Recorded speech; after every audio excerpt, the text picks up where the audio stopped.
Thanks for selecting me for a presentation. Anyway, I'm going to be discussing a couple of hydrologic and atmospheric modeling. And we're looking more at the like catchment or regional scale up to continental scale for this application. So there's much smaller scales than we've seen in other presentations. I'm a PhD student at the University of Waterloo, and the other co-authors on this are my advisor, Ed Sticky, and John Link, who's at the University of Utah. So why should we care about the atmosphere in hydrology? So if we look at the speeds of the flow of the atmosphere, we get like 10 meters per second. Surface water is around 1 meter per second, and groundwater flows 10 to the negative fifth meters per second. So we're varying with a large different order of scales.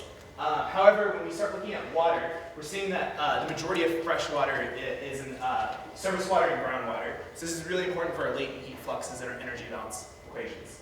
So you can see here that if we look at our evapotranspiration, our latent heat, as well as our sensible heat fluxes with long wave and short wave radiation, a really strong land surface model really improves the skill of atmospheric models. So for my group, we developed this model called HydroGeoSphere. It's also known as HGS. And what we've done in the past is we've taken WRF simulations, and then we've scaled those and effectively used the precipitation and PET values as top boundary conditions on our hydrology model. And then we see how the groundwater and surface water flows going with time. Our model is really unique in this in respect that we're doing variably saturated flow, which is a highly nonlinear equation. And we're also doing a fully coupled and integrated approach for surface water and groundwater. So this is just an example to the right-hand side of prairie potholes that we've done in the past. The prairie potholes, so it's just filling up with water. You can see that the surface water flow on the top portion of the model, and then we're getting infiltration through the subsurface, and eventually it's going to hit the groundwater table. So just and more information about HGS. It's fully integrated surface and subsurface flow. It's also 3D control volume finite element. This animation is only 2D. And then this is another case of a protected river versus unprotected using coupled surfaces and groundwater. So this is just a flood looking at how the protected river channel is able to not allow the water to overflow the lakes. We also incorporate evapotranspiration processes, solute, and heat transport. So for the broad outline of this presentation, it's broken up into two parts. So the first part is already completed research where I did a 1D atmosphere ABL model that was coupled to the 3D hydrology model. And the results for it is a 3D catchment. And then I have preliminary results for modeling North America using coupled WRF and HGS model. So part one for the atmospheric boundary layer HGS model. So the atmospheric boundary layer is the layer that's closest to the surface, and it's the layer that we live in. So what our model looks like is we have a 3D hydrology model on the subsurface and surface, and then we have our zero-dimensional atmospheric model on the top. So it's just one large box, essentially. This is the pseudocode for our model. On the left-hand side, you'll see HydroGeoSphere. Every time step updates the boundary conditions, and then that then goes into the atmospheric boundary layer model. We have subtime stepping, so we can run the atmospheric boundary layer at a much smaller time step than HydroGeoSphere. Since groundwater is moving at such a slow rate, you can often run it on the order of days to months. But in this case, we generally run at maximum an order of 6 times the time step of the ABL model. So for our pseudocode, we're essentially having the implicit surface-subsurface flow. That's the first portion of the model that runs first, and then that gets plugged into the explicit portion of the atmospheric boundary layer model. So we solve the evapotranspiration, actual ET, and that gets plugged into our the fluxes for water fluxes into the atmosphere. And then we're updating our precipitation and PET values, and that gets plugged back into HydroGeoSphere. And then finally, we're solving a heat transport process and update the surface temperatures. So we're going to now look at root zone sensitivity. So I wanted to see how root zones actually impact the climate. So there's a lot of different aspects to vegetation processes But in this study, we're only going to be looking at the root zone depth. So that's going to be the only thing that we're going to vary for each simulation. So for our model domain, we're using this 3D catchment. So it's only 100 meters by 100 meters and 10 meters thick. It's used in a model comparison study with Maxwell et al. And the geology is homogeneous and isotropic, and it's Borden's sand. So Borden is an Air Force base a couple hours north of me. So for our boundary conditions, we have no flow on all sides. There's a critical depth, so that just means water can exit at this portion of the model. And then there's evapotranspiration as the top boundary condition with precipitation. For our vegetation processes, we have vegetation root zone depths that range between 0.1 to 6 meters. All other ET parameters stay constant. And then the PET is dynamically calculated by the atmospheric boundary layer model. For the atmospheric conditions, we're simulating a drought condition by having no precipitation. And then we're also using a diurnal cycle of 850 watts per meter squared. So this is just a fixed sort of sinusoidal wave. Just to review the simulation that we're going to be performing, it's a fully coupled surface-subsurface with atmospheric model. It's a 100-day simulation with a time step of 60 seconds. Both models will be running at the same time step.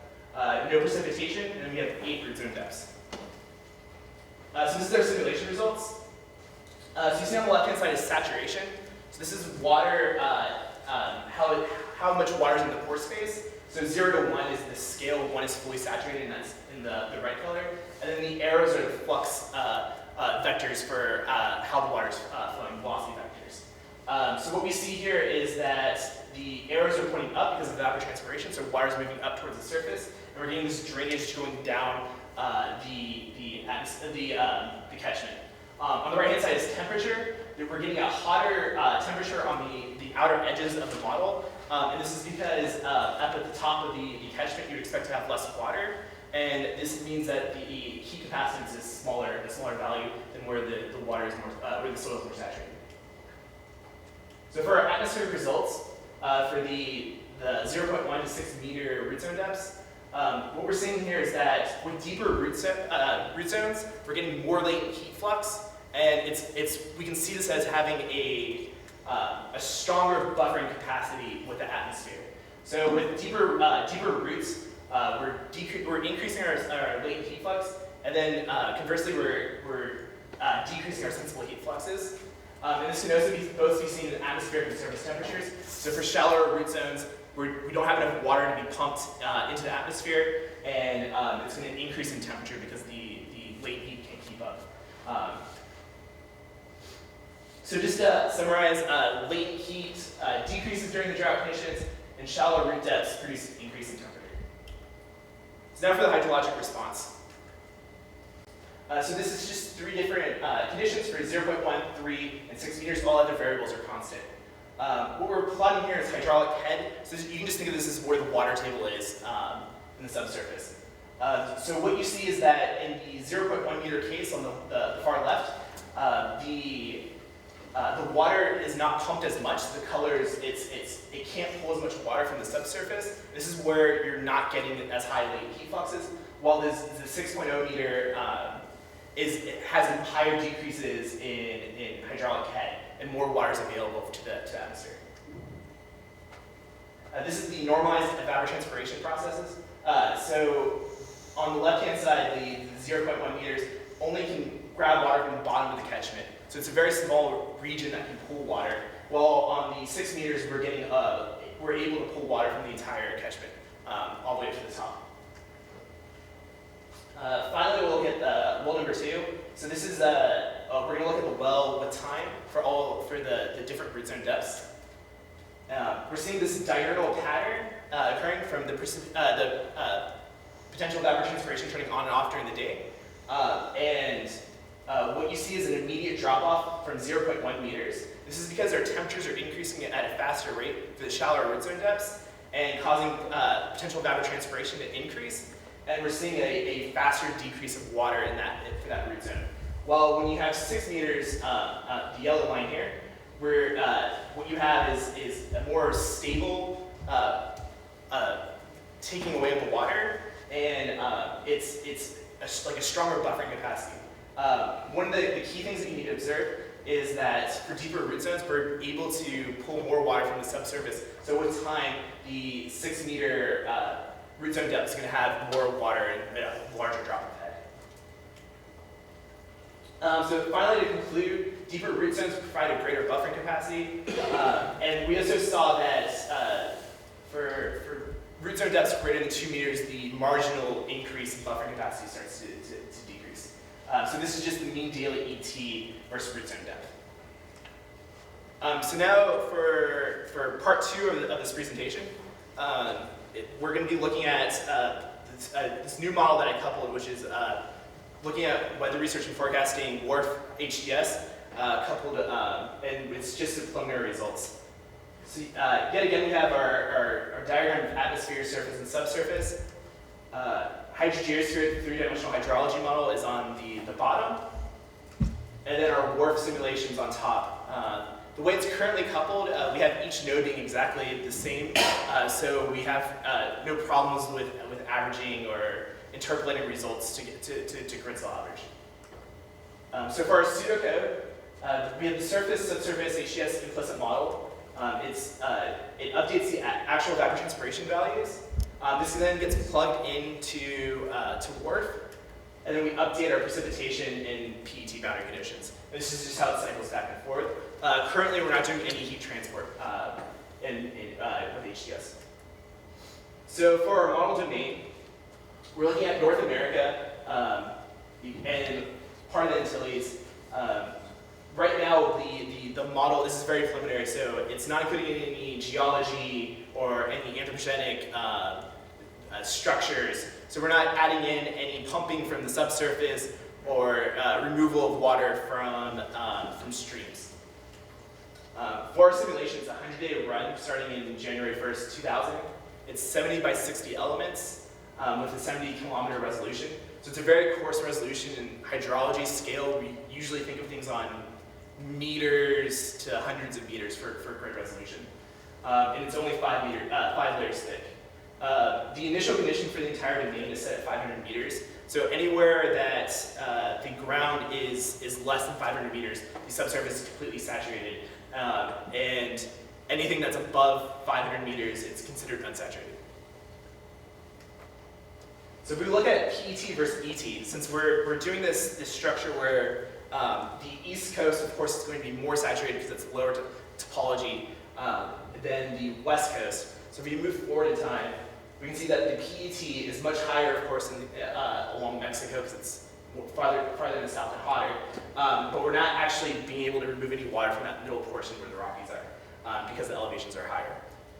So if we go forward in time, you can see days on the bottom left-hand corner. And again, we're having the higher ET in the East Coast than we are in the Rockies.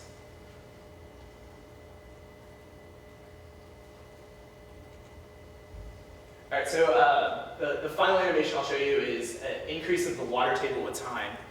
So this is just our simulation running forward, and it's plotting the depth of where the water table is. So what we're seeing is as we're going forward in time, the water table is increasing in elevation over the Rockies, and it's also decreasing in elevation on the East Coast. Eventually what we do when we model these systems is that we want to see it finally reach a quasi-steady state. And this often can take hundreds of years of simulations. So this is just a 100-day simulation, so it's nowhere near a steady state location. So finally, for our future work, what we're going to do is we're going to increase the model resolution in geology. We're going to include water use to pull water from the subsurface and pull surface water. We also want to look at the entire 20th and 21st century and see how adding central pivot irrigation changes the climate and how adding in a dam is going to change the climate. Currently, there's no real studies looking at groundwater's influence on the climate and how climate change and water resources impact each other. And finally, just look at the land use change. Thank you.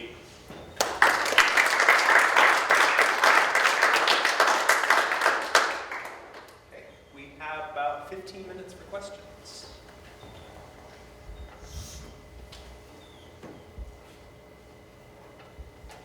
Mark?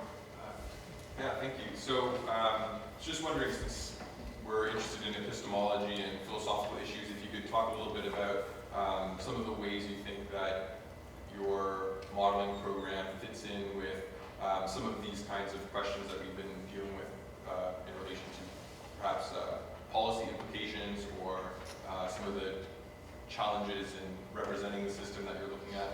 Yeah, very much so. One thing is you really want to tool with water of how much water you can pump from a location and not impact surface water flow, how you're not going to impact groundwater fluxes and things like in California, for instance. In the Central Valley, they've pumped a lot of groundwater, and that's caused the surface to consolidate and up to 20 meters or so. So you've actually seen the top layer of the ground drop 20 meters. These types of coupled simulations will allow us to engineer solutions that are actually quantitative instead of just guessing the impact that's going to happen. We'll actually have a numerical approach for it.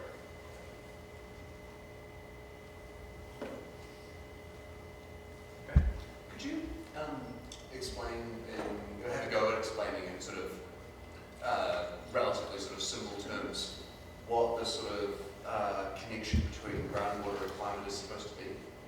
Yeah, I probably should start with that. Yeah, so latent heat flux, do you understand latent heat flux? No. Okay, so that's a good starting point then. So latent heat flux is one of the sensible heat fluxes, and you can imagine it it's like when you evaporate sweat on your skin, you cool down. So the same process is happening on the surface of the Earth. And the water has to come from somewhere. So in very wet regions, the water can come from surface water. But if you don't have that water available, then the water comes from the ground, and roots tap down into the subsurface and pull the water and then cool the surface of the Earth. Another way that this can happen is if you irrigate crops, you can pull deep subsurface water that is not hydrologically connected to the surface and actually cool the surface that way as well.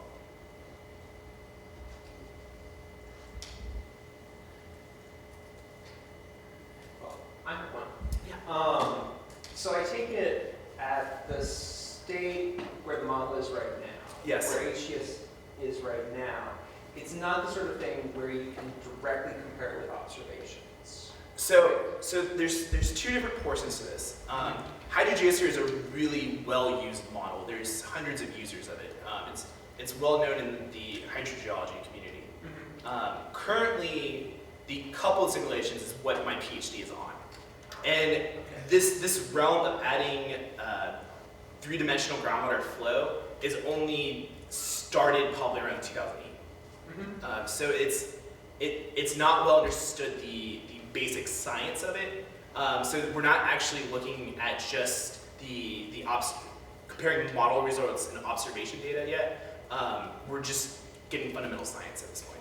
Okay, so that sort of leads to where I was going with my question, which is how are you evaluating this model or figuring out what direction you need to go in order to improve it? Yeah. If you can't just sort of if you can't just line it up against a set of observations. Yeah, so as atmospheric scientists, people often think like that's much easier to collect data than as groundwater people, because you can't see, we'd have no idea what's under the ground.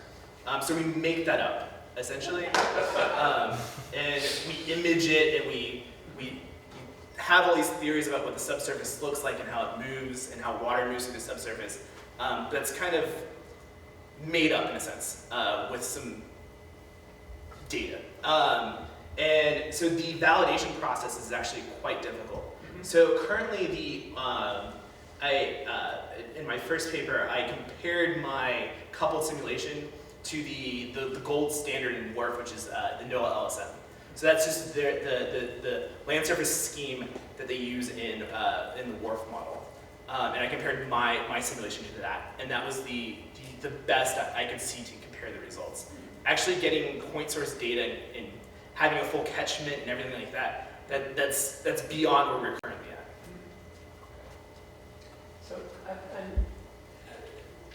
Wendy, you were talking about health and wanting to get at sort of a deeper dynamical, I'll call it dynamical, quotes, understanding. And this, I take it, would be beginning work that would really be doing some of that stuff. In particular, between I'll call it geohydrology and then the atmosphere. And what I want to ask you, I mean, Yes. just going over to, is the extent to which you think that the insights you're getting, and especially when you add more factors and get more, things that could be taken up in what you call the Manhattan Project, if they wanted to do that, and how much of a difference. I mean, I can see you've got you're beginning to get at some connections that these differences are making a difference. You're seeing, and how much of that? How do you see sort of getting ideas about connections that are going to be able to inform more global models? I don't want to put it all away. So one of the fundamental things in modeling, of course, is you want to have the simplest physics possible. A simpler model, if it solves approximately the same solution as a very complicated model, let's use a simpler model. So right now, I am going let's go as complicated as possible and see what those results are with the subsurface. And then we're going to slowly see with scale what processes are actually required for these long-scale atmospheric models. So currently, the implementation of GCMs in regional scale models, they only look at the shallow subsurface and generally never include groundwater. And when they do involve groundwater, it's usually 2D flow using Boost-esque approximations. And that's something we never do as hydrogeologists. So we're going this complicated route, and it's still, we don't know what we're going to find yet. Can I just add one comment there? I think this kind of modeling would be really high up the hierarchy on health models. So the kinds of, what he counts as a simple model is a really simplified model. So you have just a few kinds of processes interacting. You may have coarse resolution, you may make certain balance assumptions just to make things easier. You might even have a water-covered surface, no land at all, you know. So this would be on the complex end, I think, but it could certainly be part of one of these hierarchies, yeah. Any other questions for Jason Davidson? Okay, please join me in thanking our speakers.